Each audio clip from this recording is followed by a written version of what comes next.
이동의 뉴스 정보승부 2부 시작하겠습니다. 굳이 몰라도 되는 정보들 디테일은 빼고 양으로 승부하는 정치 TMI 코너입니다. 오래상근 정상근 기자와 함께하겠습니다. 어서 오십시오. 네, 안녕하십니까. 6월 임시국회가 극적으로 정상화됐습니다. 네, 정상화됐습니다. 어제만 해도 정상화 안 될 것 같다 막 이런 얘기가 많았는데 오늘 극적으로 합의를 했더라고요. 예. 이로써 지난 4월 5일 이 마지막 본회의 이후에 80일 만에 국회가 정상 가동에 들어갔습니다. 오늘 오후에 이 여야 교섭단체 대표 간 합의가 이루어졌는데요. 이 6월 임시국회 회기는 6월 20일부터 7월 19일까지 이렇게 30일 동안으로 했고요. 이미 지난 17일에 이 자유한국당을 제외한 정당들이 임시국회 소집 요구서를 제출을 했고 또 그로부터 3일 뒤인 20일부터 소집이 된 상태이기 때문에 그냥 20일부터 시작하는 걸로 24일에 결정을 했습니다. 그리고 오늘 본회의를 열고 이 추경안에 대한 국무총리 시정연설을 청취하고 그다음에 28일 또 본회의를 열어서 상임위원장 및 예산결산 특별위원장을 선출하기로 했고요. 그리고 추경안 심사는 그 예결위원장이 선출된 28일 이후부터 진행이 됩니다. 그리고 7월 1일부터 3일까지 교섭단체 대표 연설을 하고 이어서 8일부터 10일까지는 대정부 질문을 하고요. 그리고 11일과 17일 이 본회의를 열어서 이 추경과 이런 몇몇 법안들 이 안건 처리를 시도할 예정이라고 합니다. 예. 근데 오늘 오전까지 자유한국당에서 선별적 복귀하겠다 이렇게 얘기했었는데 네네. 아무래도 그 여론의 폭풍을 생각한 것 같습니다. 그래서 갑자기 이제 나경원 원내대표가 오후에 국회에 와서 이 합의가 이루어졌는데 일단 몇 가지 합의를 한 것이 있습니다. 그러니까 교섭단체 3단끼리요. 일단 가장 큰 쟁점이었던 이 선거법 그리고 공수처법, 검경 수사권 조정법 이런 패스트트랙 법안 처리 관련해서는 각 당의 안을 종합해서 논의를 한 후에 이 합의 정신에 따라서 처리한다 이렇게 밝혔는데 이 합의 정신에 따라서 처리한다 그 이상은 좀 문장이 좀 안 나온 것 같습니다. 그리고 또 하나 이제 자유한국당에서 그 경제청문회를 계속 얘기를 했었는데 이 문희상 국회의장이 경제 원탁회의를 얘기를 했었잖아요. 그래서 이것도 국회의장 주관으로 이 국회 차원의 경제 원탁 토론회를 개최를 하되 이 형식과 내용은 3당 교섭단체가 추후 협의해서 정하기로 했습니다. 민주당이 국회의장의 중재안을 받아들인 것 같네요. 네네. 그 국무총리 국회 시정연설이 5시부터 예정됐다고 제가 들었는데 좀 딜레이 된 것 같습니다. 그거는. 네, 이제 본회의에 이낙연 총리는 와 있는데 아직 그 시정연설이 시작됐다는 얘기는 없습니다. 자유한국당도 참여하는 거죠, 그러면? 네, 열리기로 했으니까요. 참여가 될 것으로 보입니다. 패스트트랙 어떻게 되는 겁니까? 패스트트랙은 아까 말씀드렸듯이 그냥 각 당의 안을 종합해서 그 논의를 한 다음에 합의 정신에 따라서 처리한다라고 했는데. 근데 각 당 사정이 너무 달라가지고 합의 처리가 될까? 그러게요. 이게 합의를 통해서 처리한다 이런 표현이 아니라 그냥 합의 정신에 따라서 처리한다 이기 때문에 이게 양쪽에서 좀 서로 각자 해석을 또 달리할 수 있는 그런 애매한 표현으로 나온 것 같습니다. 나경원 자유한국당 의원이 오늘 삼척을 찾았다고요? 네, 원래 오늘 임시국회 개원을 앞두고 막판 조율이 오전부터 있을 것으로 예상이 됐는데 나경원 원내대표가 오전에 삼척으로 가버렸어요. 그래서 오후에 이 회의가 시작이 됐는데 어쨌든 합의는 했죠. 근데 오전에 이 나경원 자유한국당 원내대표가 그 삼척으로 가서 이 삼척 수협사무소에서 지역 어민들을 만났는데 어민들은 국방부 등 관계기관의 발표에 대해서 집중적으로 의문을 제기했다라고 하고요. 그리고 나서 이 해군 1함대 사령부를 찾아서 이번 사건과 관련해서 군의 브리핑을 받으려고 했는데 해군이 방문을 거절해버렸습니다. 그러니까 지금 합동조사를 실시하고 있는 와중인데 이 자유한국당 진상조사단이 이 현장 확인을 실시하게 되면 이 현재 이제 성어기여서 경계작전 강화 지침이 내려졌는데 임무 수행 중인 장병들의 이 군사 대비 태세에 부담을 줄 뿐만 아니라 이 사기에도 영향을 미칠 수 있다라는 이유로 해군에서 방문을 거절했는데요. 이에 대해서 나경원 원내대표는 이 과거 이제 노크 기순 사건을 얘기를 하면서 그때 이제 문재인 대통령이 그 대선 후보 자격으로 해당 분들을 방문했었다. 군이 청와대의 눈치를 보고 있다 이렇게 주장을 했습니다. 다른 얘기 해보죠. 황교안 대표가 아들을 자랑을 하다 논란이 됐다고요? 네, 황교안 대표가 지난 20일 숙명여대 특강을 갔는데 거기서 나름 이 젊은 청년들한테 힘을 주겠다는 생각이었는지 스펙이 없어도 대기업에 갈 수 있다 이런 얘기를 했습니다.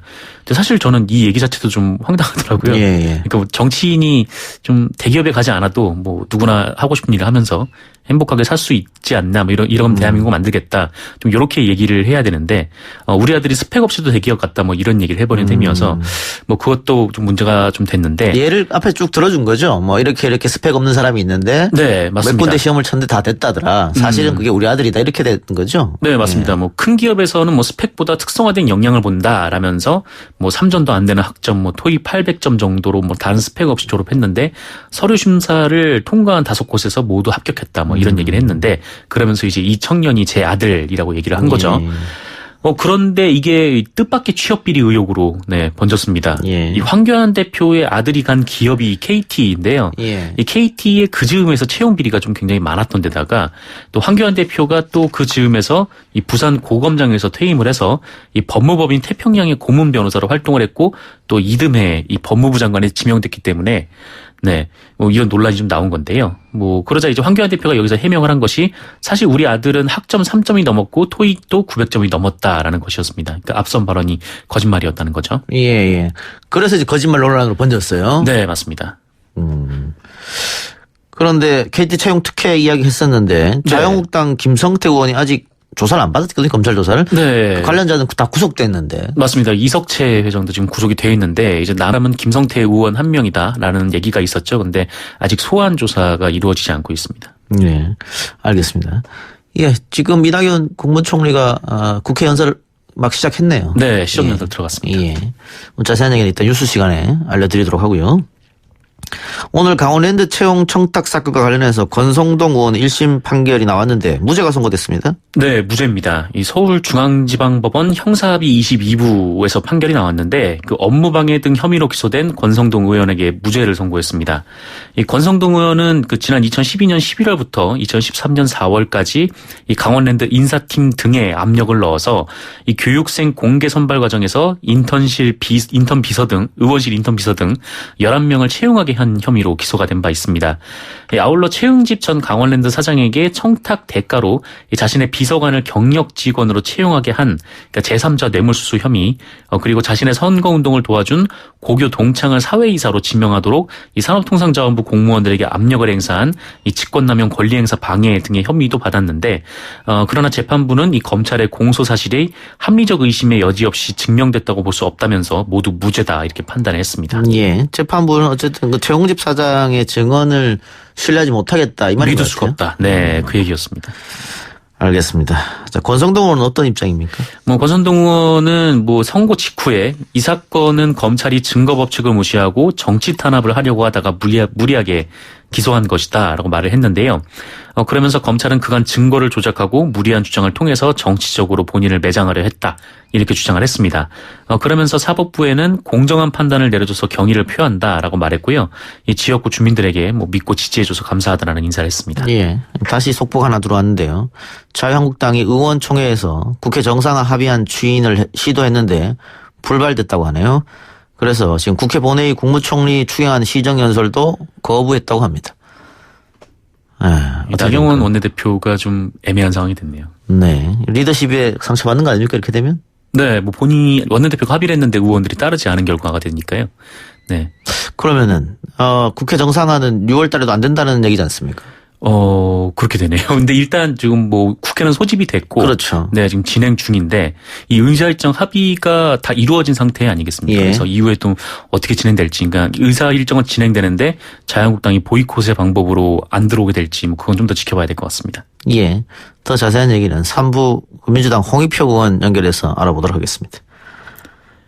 예, 오랜만에 정태수라는 이름이 뉴스에 등장했습니다. 네, 정태수라는 이름은 굉장히 오랜만에 들어보실 텐데 이 IMF 사태하면은 떠오르는 대표적인 이름이죠.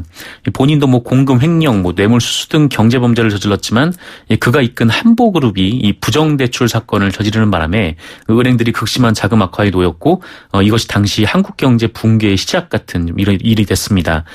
어쨌든 그 정태수 씨는 한보 사태로 징역 15년을 선고받고 이 복역하던 중에 2002년에 이 고혈압과 협심증으로 병보석이 됐는데요. 그럼에도 불구하고 이후 2005년에 이 본인이 이사장으로 있던 영동대학교 교비 72억 원을 횡령한 혐의로 또 기소가 됐었습니다. 그런데 2007년 그 재판이 진행되는 와중에 일본에서 치료를 받겠다라면서 출국을 한 뒤에 이 12년째 예. 귀국하지 않고 있는 상황이었습니다. 도피한 거죠, 그러니까. 도피한 거죠. 예. 근데 지난 주말 이 정태수 씨의 아들 정한근 씨가 이 체포가 돼서 이 압송이 돼서 다시 지금 주목이 되고 있습니다. 예. 그런데 아들인 정한근 씨가 아버지가 사망했다 이렇게 증언했다고요?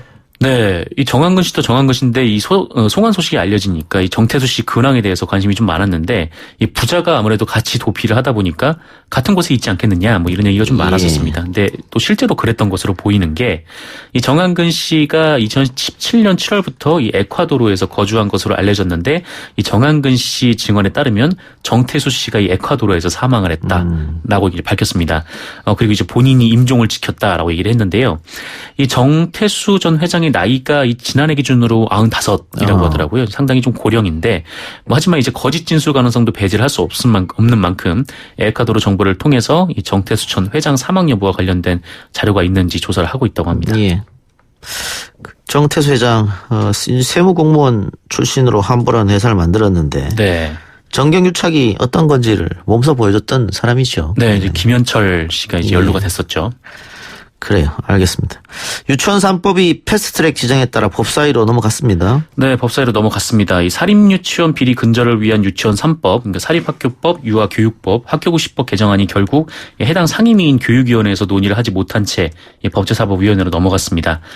이 법들은 지난해 박용진 더불어민주당 의원이 이 사법유치원 회계 비리 폭로를 계기로 예. 이 개정 목소리가 컸는데 이 자유한국당과 이견이 커서 지난해 12월 27일 패스트트랙으로 지정이 됐고요. 결국 교육위원회에서 제대로 법안 심사 한번 해보지 못한 채 180일을 모두 허비한 셈이 됐습니다. 그래서 이제 교육위에서 더 이상 심의를 할 수는 없고요. 이제 법사위로 넘어간 상황입니다. 근데 법사위원장이 자유한국당이기 때문에 네네. 이게 쉽게 처리될까 이런 생각도 드는데요. 지금 법사위원장은 이찬열 바른미래당 의원입니다. 바른미래당 의원입니다. 네네. 예. 어떻게 될 것 같습니까?